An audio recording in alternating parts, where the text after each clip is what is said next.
IRP랑 연금저축에서 내가 세액공제 받은 것을 토해낼 수도 있다. 연금저축 펀드 계좌에서는 주식에 100% 투자할 수 있다.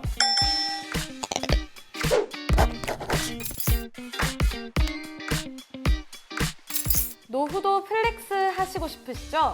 여러 방법 중에 연금만으로 플렉스 할 수 있는 방법 저희가 알려드리겠습니다. 모두 따라오세요. 오늘 갖고 온 거는 어떤 상품을 들고 왔어? 연금은 우리가 노후에 플렉스하기 위한 필수템 두 가지를 들고 왔어. 한 가지는 개인형 IRP, 두 번째는 연금저축 계좌라는 거거든. 이거 두 개가 왜 필수템인 거야? 나중에 내가 매년 불입한 특정 금액 한도까지는 정부로부터 세금을 돌려받을 수 있는 혜택이 하나 있어. 내가 낸 세금을 다시 연말에 돌려받는다는 세제 혜택을 얘기를 하는 것 같은데 어느 정도 한도까지 세액공제를 받을 수가 있는 거야? 연금저축 계좌 같은 경우에는 연간 내가 400만 원까지 납부한 금액에 대해서 소득이 5,500만 원 기준으로 13.2%를 돌려받게끔 되어 있는데, IRP 계좌 같은 경우에는 최대 연간 700만 원 내가 납부한 금액에 동일한 세율을 적용시켜서 내가 환급을 받을 수 있게끔 되어 있거든. 그래서 그 두 가지 연금저축 계좌랑 IRP 계좌 두 가지 전부 다 합산해서 연간 최대 700만 원인 거고, 나는 연금저축보다 IRP가 더 좋아 라고 하는 분들은 IRP 계좌에 700만 원만 넣어도 세액공제를 받을 수 있는 거지. 그러면 연금저축 계좌랑 IRP 계좌를 두 개 다 갖고 있다면 연금저축에는 400만 원까지 세액공제가 되니까 연금저축에 400만 원을 넣고, IRP 계좌에는 나머지 300만 원, 그러니까 700만 원 한도를 채우기 위해서 나머지 300만 원을 넣어서 굴릴 수가 있다는 얘기인 것 같은데,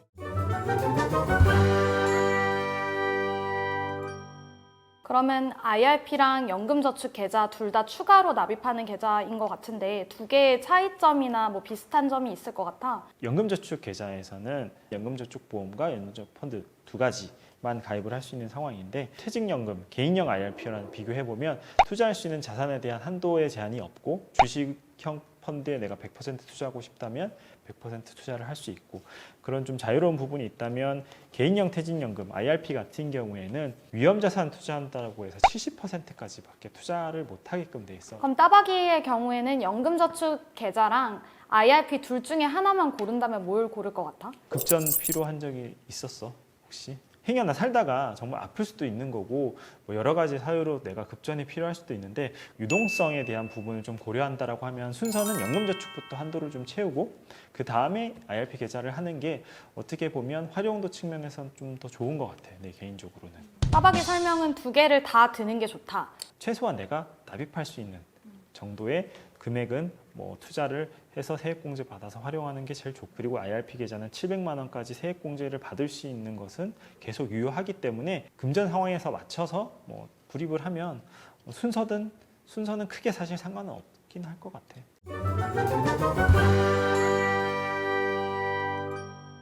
연금저축이랑 IRP 둘 다 아무나 가입을 할 수 있는 거야? 연금저축 같은 경우에는 가입 투자자 제한이 없어. 심지어 지금 우리 아들이 18개월인데 우리 아들도 가입을 할 수가 아 있어. 그래? 가입했어? 했어. 아 그래? 어. 되게 준비가 잘 돼 있대. 돈은 얼마 안 되지만 넣고 있긴 한데, 어쨌건 연금저축 계좌는 가입자의 나이 제한이라든지 성별의 제한이라든지 뭐 전혀 이런 것들이 전혀 없어. 근데 IRP, 개인형 IRP 같은 경우에는 이거는 퇴직연금 규제 아래에 있는 제도라고 했잖아. 그렇기 때문에 소득이 있는 사람만 현재로서는 IRP 계좌를 가입을 할 수가 있어. 월급을 받고 있거나 아니면 개인 사업자로서 내가 사업을 해서 돈을 벌고 있거나 아니면 공무원들도 마찬가지로 해당이 될 수도 있고, 주부나 어린 아이들은 안 돼.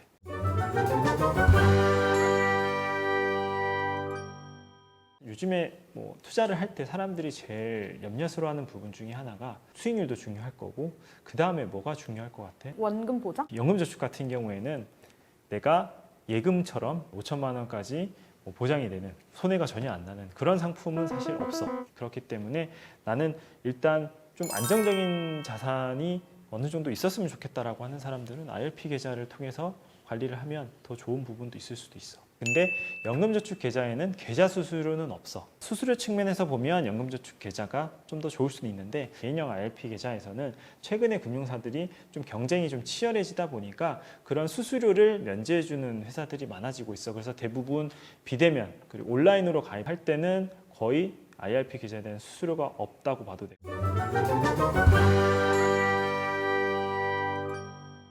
연금저축에서는 선택할 수 있는 옵션은 지금 현재는 연금저축 펀드 계좌 그리고 연금저축 보험 계좌 이 두 가지인데 연금 관련된 기사 중에 제일 많이 나오는 기사가 수익률이 너무 안 나온다. 그치. 그래도 그렇다고 해서 지금 그 투자에 대해서 익숙치 않은 사람들을 무조건 연금저축 수익률 높이기 위해서 펀드로 투자를 해라라고 할 수도 없는 상황인 거잖아요. 그렇기 때문에 연금저축보험이라는 상품은 여전히 신규가 가입되기 때문에 나는 진짜 손해가 정말 싫다. 원리금이 무조건 보장이 돼야 된다라고 하는 사람들은 연금저축보험을 하면 돼. 사실 수익률이 높지 않더라도 하는 사람들이 여전히 많고 연금저축 펀드는 뭐 투자를 할 수 있는 툴이기 때문에 쭈쭈비 같은 경우에는 계좌 연금저축 나는 펀드를 할 거지. 공격적인 스타일이라 그치.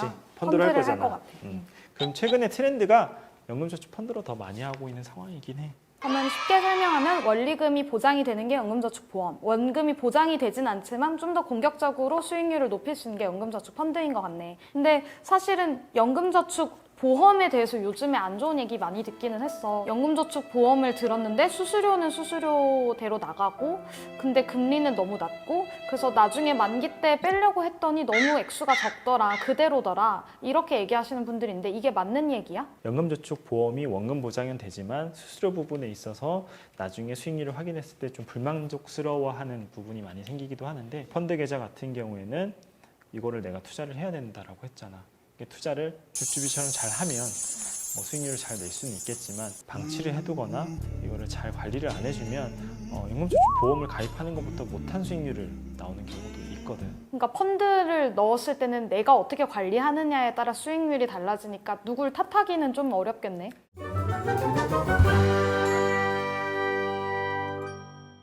개인형 IRP랑 연금저축 계좌의 경우에는 중간에 해지는 불가능한 거야?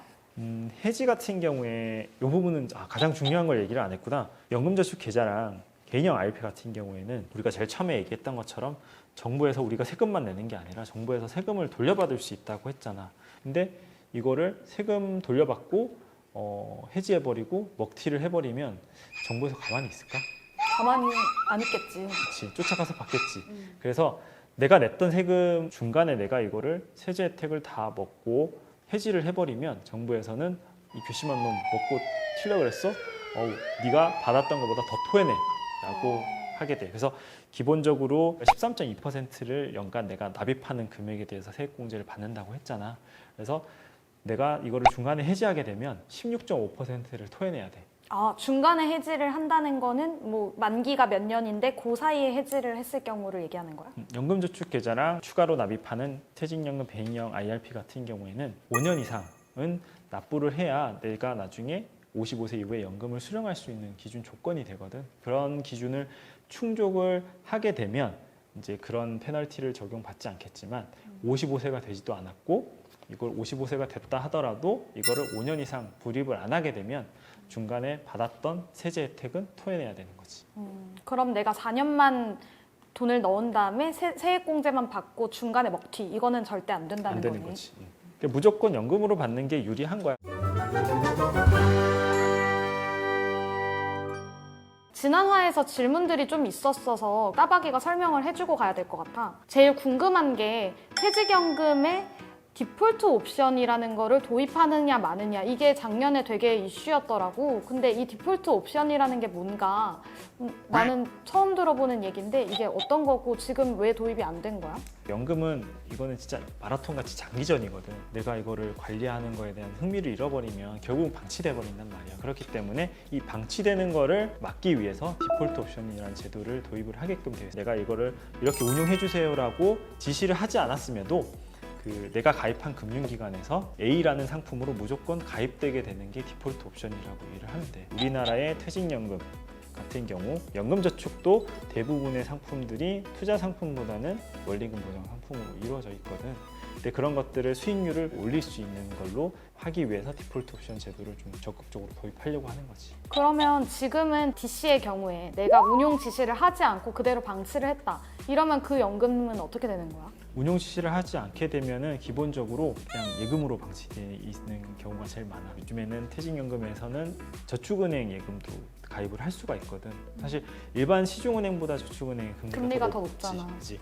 그런데 이거는 내가 선택을 하지 않으면 할 수 없는 거기 때문에 운용 지시를 하게 하면은 상관이 없는데 이거는 안 하면 진짜 정말 제일 낮은 상품으로 그냥 방치게 된다라고 보면 될 것 같아요. 최근에 정부에서 뉴딜 펀드라고 해서 뭐 몇 조 원대의 펀드를 조성을 해서 여기에 퇴직연금 DC를 연동을 시키겠다 뭐 이런 제안도 나오고 있는 것 같아. 근데 이거는 사실 뭐 얘기 들은 거 있어? 사실 이 질문은 좀 당스럽긴 한데 실제 그 운용업계나 금융권에서는 사실 구체화된 상품이라든지 내용은 없기 때문에 내가 지금 이 자리에서 딱히 얘기할 수 있는 사항은 없는 것 같아. 근데 그럼 기사로 처음 본 거야? 뉴딜 펀드? 나도 기사로 처음 봤어. 아 그래? 그래서 이게 앞으로 어떻게 될지는 좀 구체적으로 가시화되는 과정에서 여러 가지 좀 논의가 있지 않을까 생각이 들어요. 지금까지 따박이를 만나서 개인형 IRP와 연금저축 펀드와 보험에 대해서 이야기를 나눠봤는데요. 오늘 영상이 유익하셨다면 좋아요와 구독 그리고 댓글을 꼭 남겨주시면 감사하겠습니다. 알림 설정도 해주시고요. 모두 다음에 만나요.